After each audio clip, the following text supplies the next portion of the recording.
So students, yesterday we have seen the sampling and acceptance criterias in Claybrick.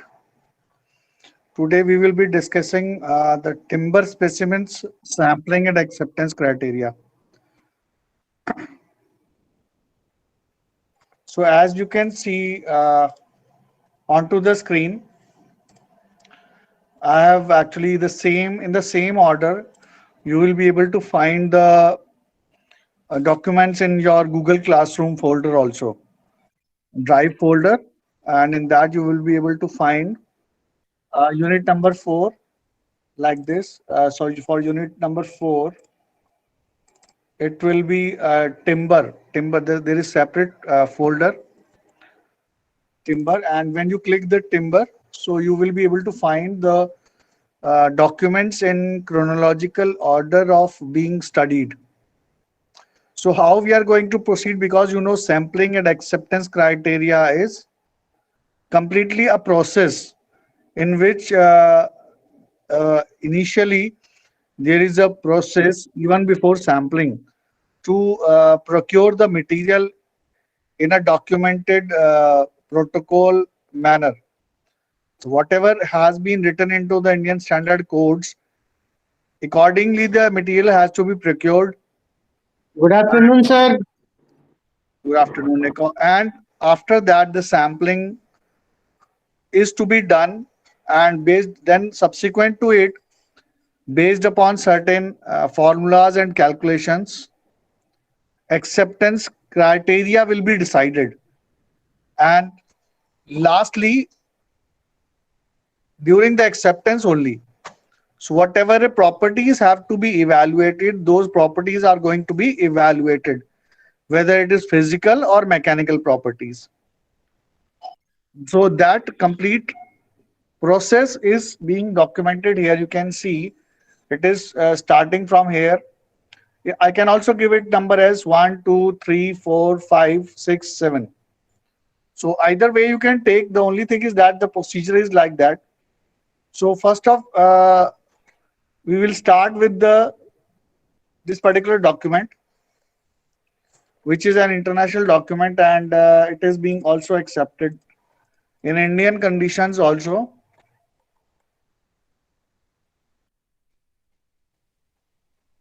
Sampling methods and general requirements. So you can see this is there are two things.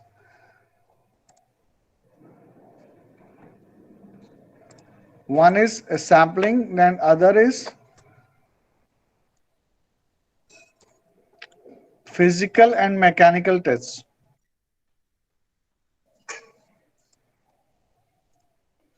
So this is a complete process.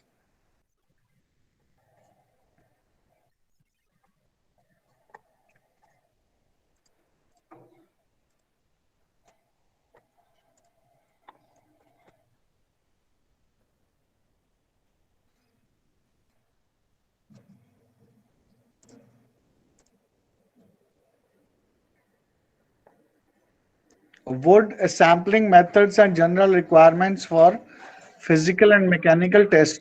So requirement of the physical and mechanical properties is the last step.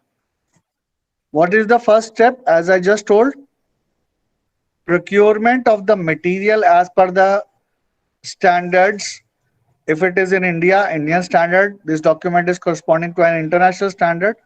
So whatever internationally is agreed upon can be accepted in India also, that this is the protocol for procurement of the material, especially when timber is concerned.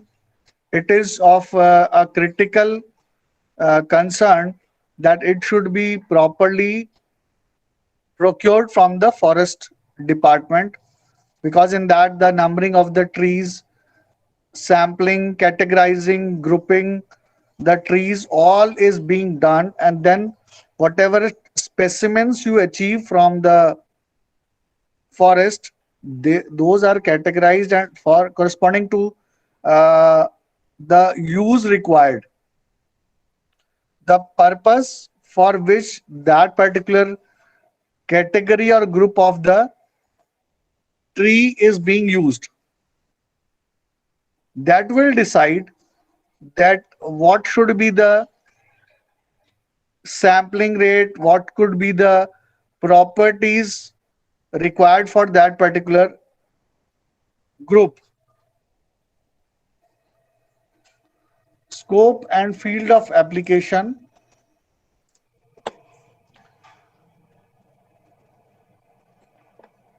Methods for selective and mechanical sampling of wood. For the conditioning of selected material and for preparation of test pieces. It specifies the general requirements for physical and mechanical tests.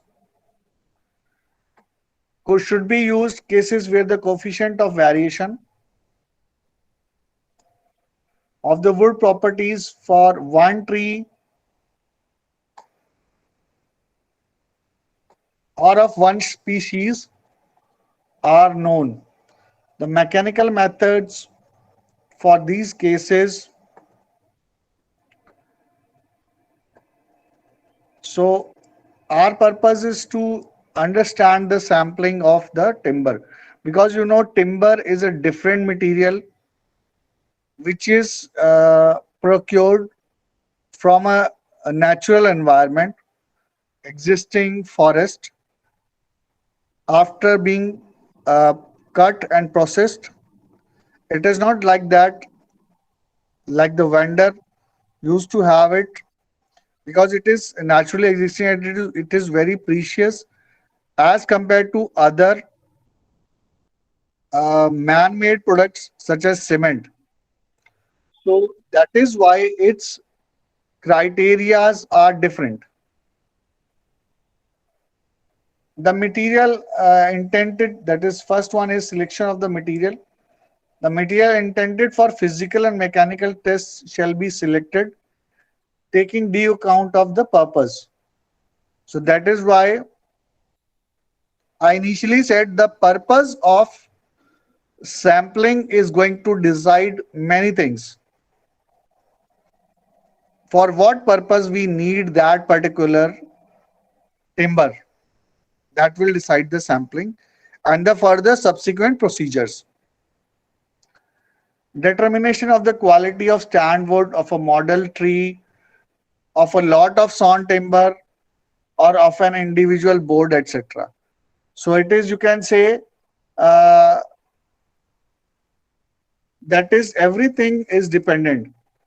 Lot, as we have discussed yesterday, what is meant by lot, or it is individual board, or a stand wood, or a model tree actually being initially chopping off the specimen. The sampling of the trees could be done for a particular purpose. Conversion of material. So first you have identified, then you are converting that raw chopped off trees into the logs, how it can be done and how it should be done. A hardboard shall be cut from a log. A hardboard from a log of eccentric structure shall cover the geometrical center. In mechanical sampling, from a log 180 mm or less in diameter,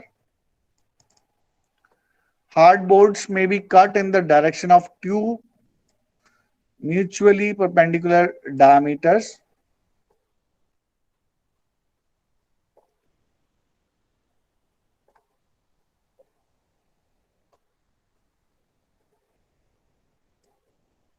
So this logs was one method.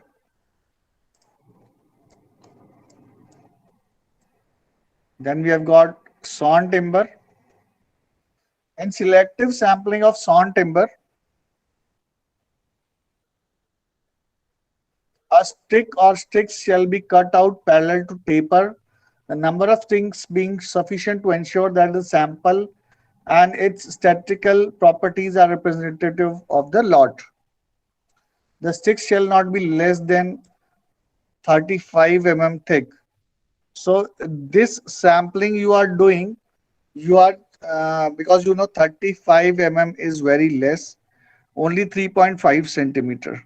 So whatever a tree or a log you have taken, out of that you have taken a sample out of it to find out the mechanical and physical properties. And mechanical sampling, the hardboards cut in accordance with, as we have seen here, logs.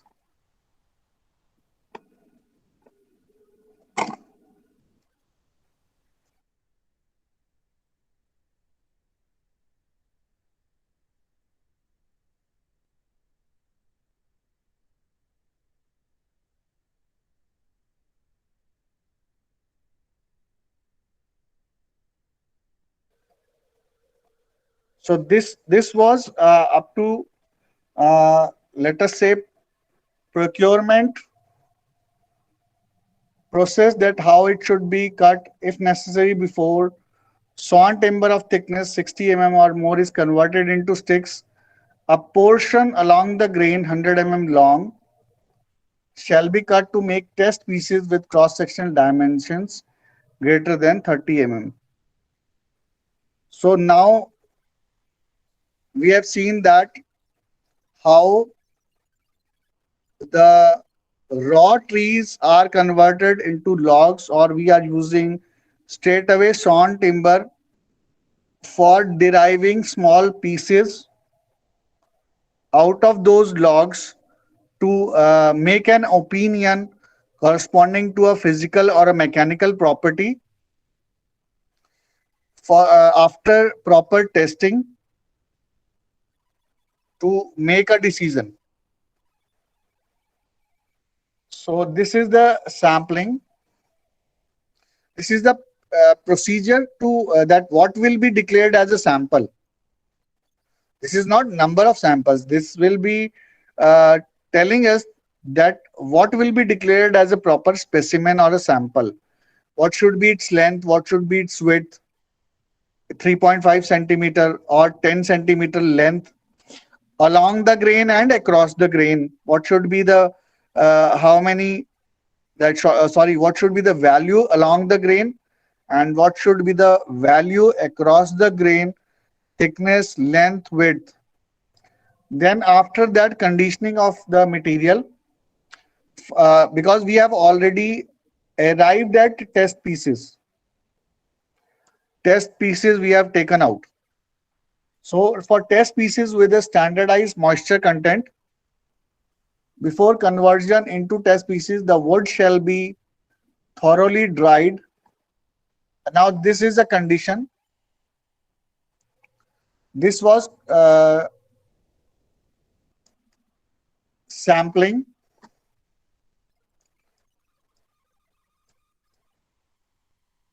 You need to actually know the process. Later on, we will see when we will open this particular document broadly. I'm opening it here, that what are the properties required. So just now we are discussing the process.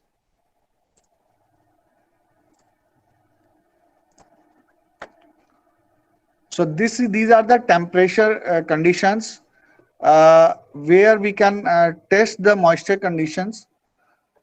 The wood shall be thoroughly dried at a temperature of 60 degree centigrade to a moisture content close to that of equilibrium state, whose temperature and humidity are specified in 4.6.1. It is desirable that the ends of the material be covered with a moisture protective substance to prevent splitting. For test pieces with a moisture content equal to and above the fiber saturation point as specified by the client, or again, for the purpose we are doing the sampling. Finally, preparation of test pieces, which is the most important part. Form and dimensions. One test piece for each type of test shall be cut from each stick made as specified in 2.2.2. The form and dimensions of the test pieces shall be those specified in the relevant international standards for method of testing wood. Direction of grain, deviations from nominal dimensions,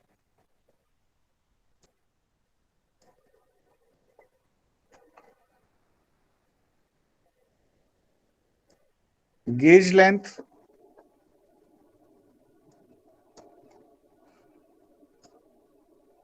gauge length, as we know that if we want to test any specimen uh, in a UTM, universal testing machine, so as we have discussed in testing of structural steel, so there we don't take the total length of the specimen for our decision on the properties.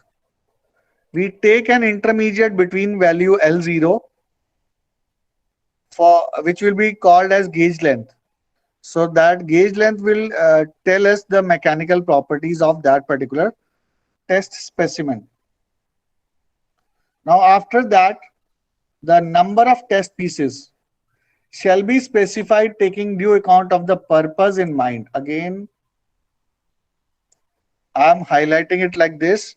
So the number of the test specimens or test pieces out of a log or out of a sawn timber will be decided based upon the purpose for which you are doing it.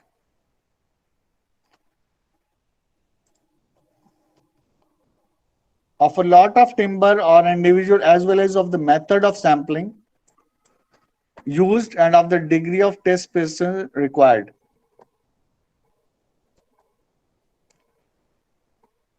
This is the formula which we can use, although we don't want it to be remembered. The only thing is that we should understand the process that based upon certain formula, minimum number of test pieces, minimum number of test pieces is going to be found out using this particular formula, where M is the quantity of the selected material, N is the mean number of test pieces cut from each piece, V is the percentage coefficient of variation. So putting all these values, we will be able to achieve at one value. Now for different mechanical properties such as density, so coefficient of variation allowed is 10 for ultimate compressive strength parallel to grain. Parallel to grain is 13%. This we can remember. This is okay, good. General requirements of physical and mechanical tests. These are there in our Indian Standard Code. This we will discuss separately. This particular document tells us about the whole procedure. Now, finally, the calculation and expression of results.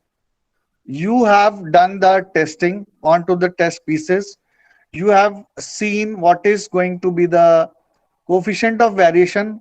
According to the coefficient of variation into your test results, you have arrived at a particular value for that particular parameter or mechanical property. And based upon this,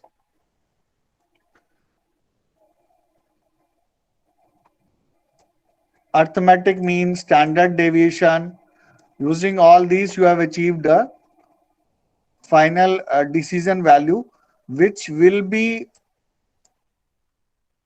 given into the test report. Results of measurements and calculations shall be stated in the test report. What are the things, the temperature conditions, whether it was along the grain or across the grain, any test, what was the humidity in the laboratory, and importantly, direction of the applied load in case you are finding compressive strength, tensile strength, which is always tested uniaxially. Now let us open the second document, which will give us the general idea. After getting the general idea, we will again go back to the Indian Standard Codes. What does the Indian Standard Code say?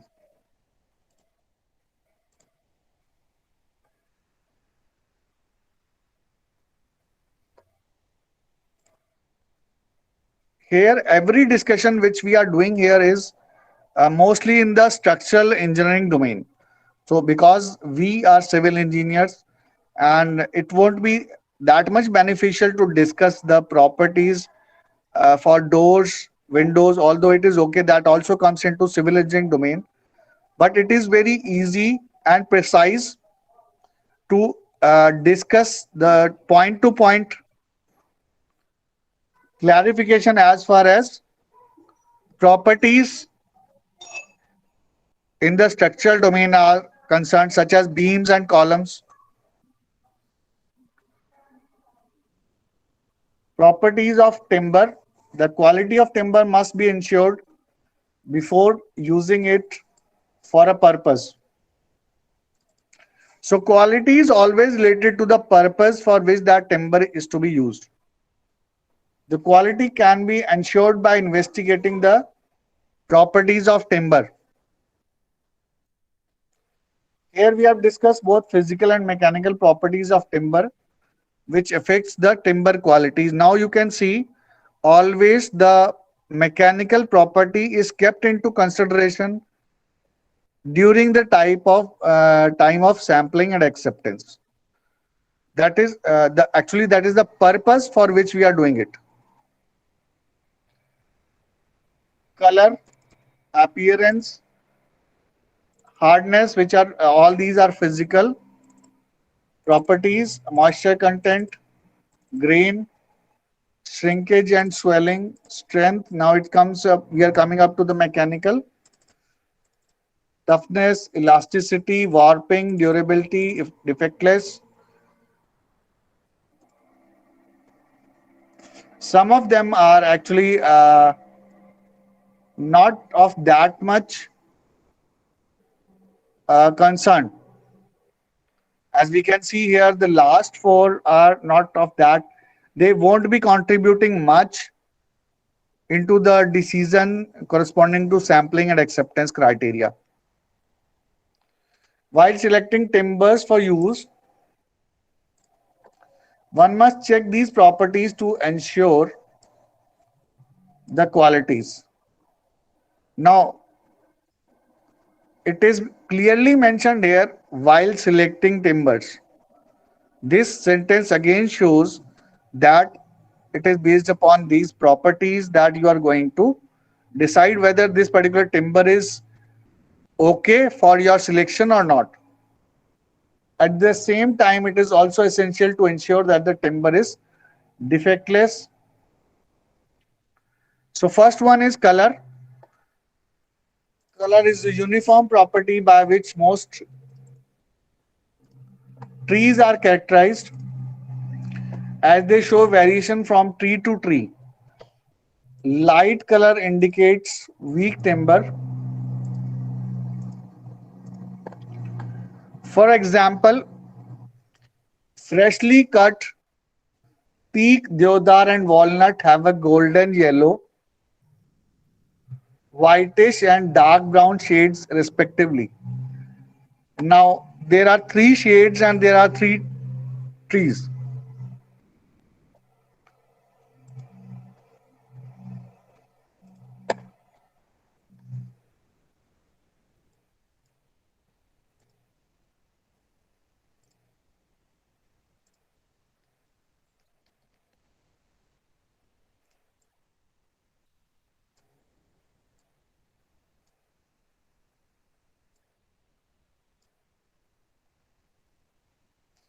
We have got yellow, we have got whitish, and we have got brown. So as it has been mentioned, light color indicates weak timber. So accordingly, you can decide during your uh, acceptance. Appearance, uh, smell is a good property. Now Again, I will highlight it. Smell is a good property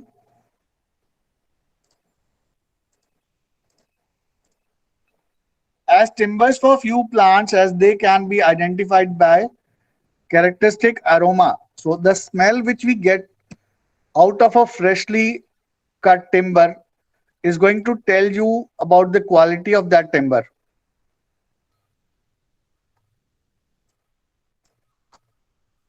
Fresh cut timbers have a good smell, for example, resinous smell from pine. So those who are experts, out of the smell, they can tell whether this particular category of timber is good or not. Hardness, for the resistance of any kind of damage, hardness is an obvious property which is coming into the category of again mechanical property. Specific gravity, it is the range has been mentioned here.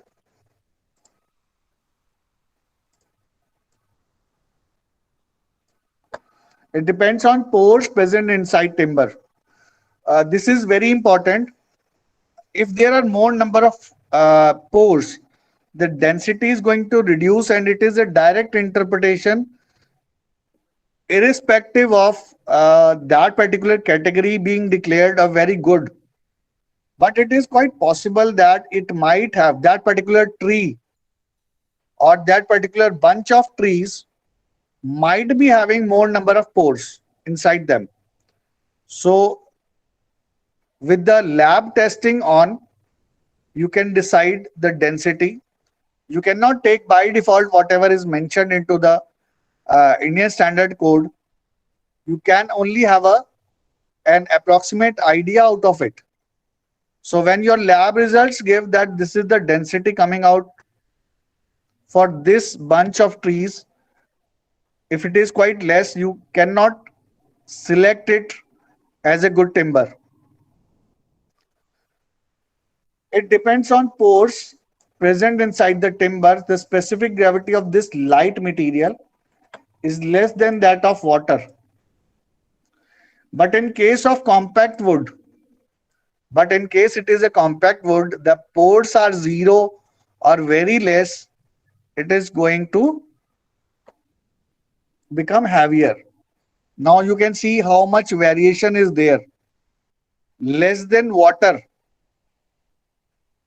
and then it becomes heavier with the reduced number of pores within the configuration of that particular category of the tree. Their specific gravity increases up to 1.5. Moisture content, as we know that timbers usually very easily absorbs moisture. That is, they are hygroscopic in nature and gain water from nature, atmosphere, which is very, I should say, important property as far as structural timber is concerned. Because that moisture content within the timber is going to interfere with the mechanical properties or structural properties of the timber in service. Suppose you have used that timber for beam. In moist conditions, that beam is not going to serve the purpose for which it has been implemented, executed onto the site. Its in-service mechanical properties are going to be affected out of it. The absorption of water or dehydration depends on atmospheric humidity. If timber's moisture content is high, that means the timber quality is low. So I will delete it here and highlight it with green color so that you should be able to remember it.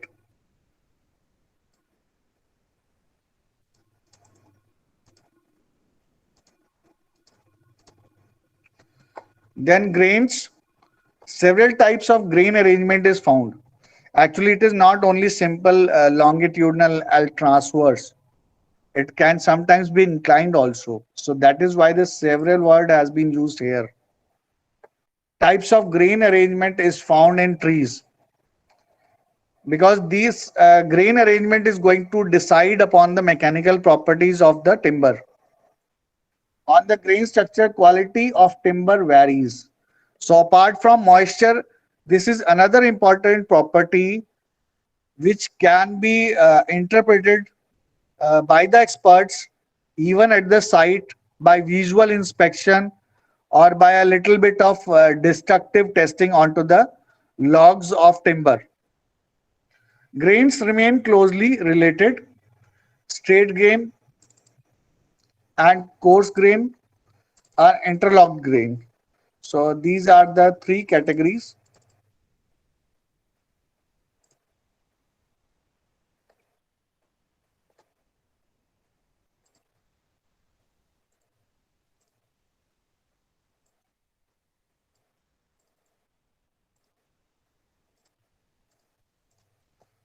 This is another property on which the quality of the timber depends. Arrangement of vascular tissue is important, which grow parallel to the length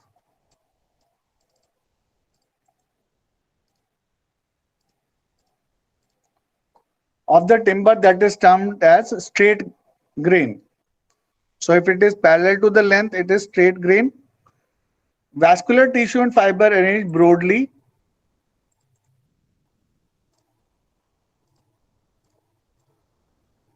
and widely, that will be called as coarse grain. And then third one is interlocked grain. Instead of parallel arrangement, twisted a spiral arrangement may be found.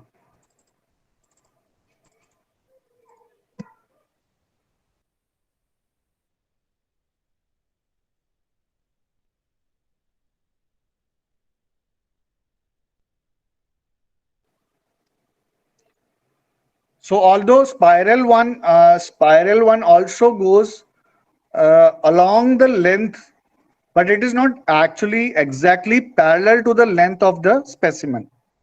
So it is spiral, that is why it is called as interlocked grain. Shrinkage and swelling property of the timber, which is again dependent upon the moisture conditions, varies from plant to plant. Some give higher percentage after drying when cells of water start to release water. This is a kind of reason. In moisture, atmosphere timber swells when cells absorb water.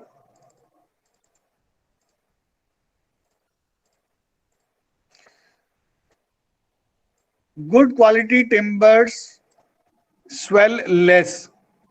That means they absorb less moisture.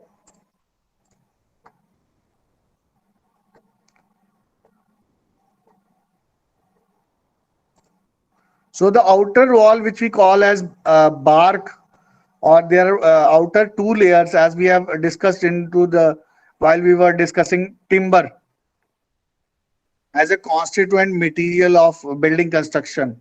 We have seen the arrangement of a tree, different layers starting from the outside to inside. So the outer two layers or the outer layer, the more it is thicker, uh, they swell more. More they are thicker, they swell more.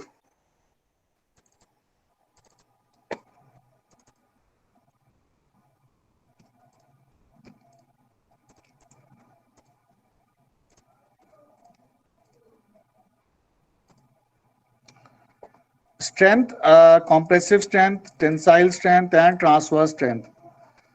That is also you can say torsional strength. Compressive strength, we know that it is uniaxial. Tensile strength is also uniaxial strength.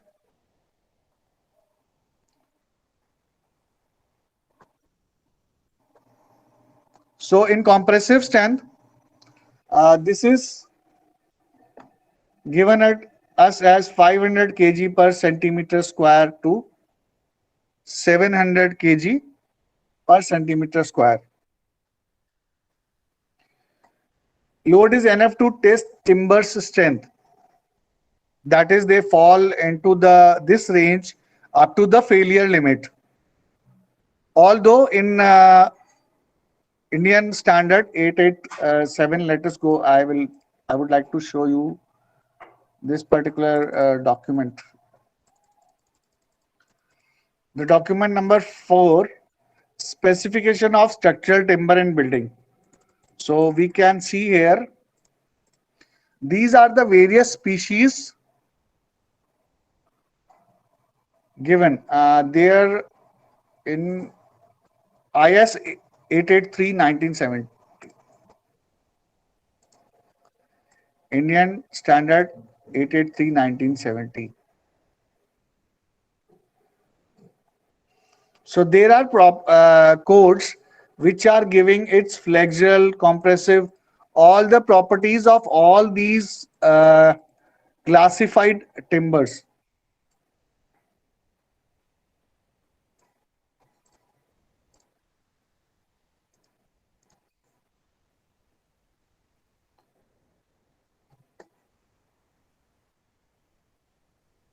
Similarly, density.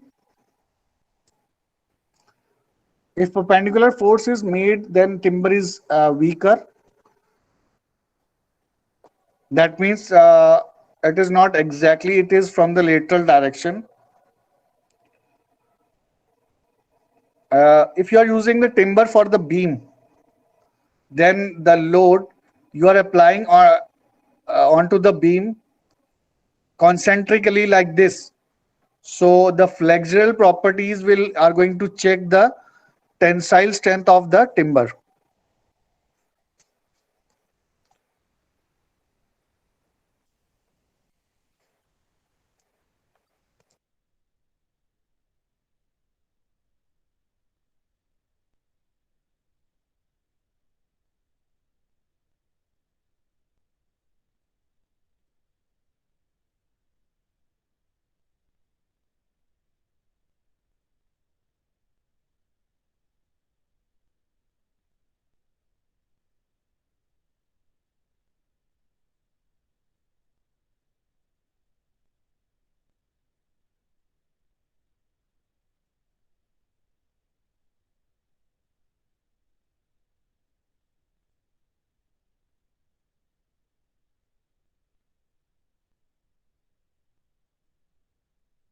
So today we will finish our class here. We will meet a day after tomorrow again. Thank you, Thank sir. you, class. Please drop your attendance into the chat window. Okay. Sir एक request थी sir. Yes, please. Sir थोड़ा ना assignment के लिए time मिल सकता है sir. Sir क्योंकि Sonam ma'am ने भी डाल दिया असाइनमेंट, 2 असाइनमेंट्स दे दी सर, तो थोड़ा बर्डन सा पड़ गया. एक रिक्वेस्ट है सर कि थोड़ा मतलब बीच में जो गैप है थोड़ा बढ़ा दो, या फिर सर आप एक काम करो, आपको how many hours you want one more day? Yes sir, Yes, एक sir. दिन और सर एक्स्ट्रा कर दो sir. So I should do it 3rd of June. Yes sir. Okay, I will do it. और सर वो दूसरे वाले को सेकंड असाइनमेंट का 6th कर देना ठीक सर. है, मैं सभी असाइनमेंट एक एक दिन डिले कर रहा हूँ. ठीक है. Okay, thank you sir. Thank you, sir. Thanks a lot sir. Thank you, sir. Thank you, sir. Okay.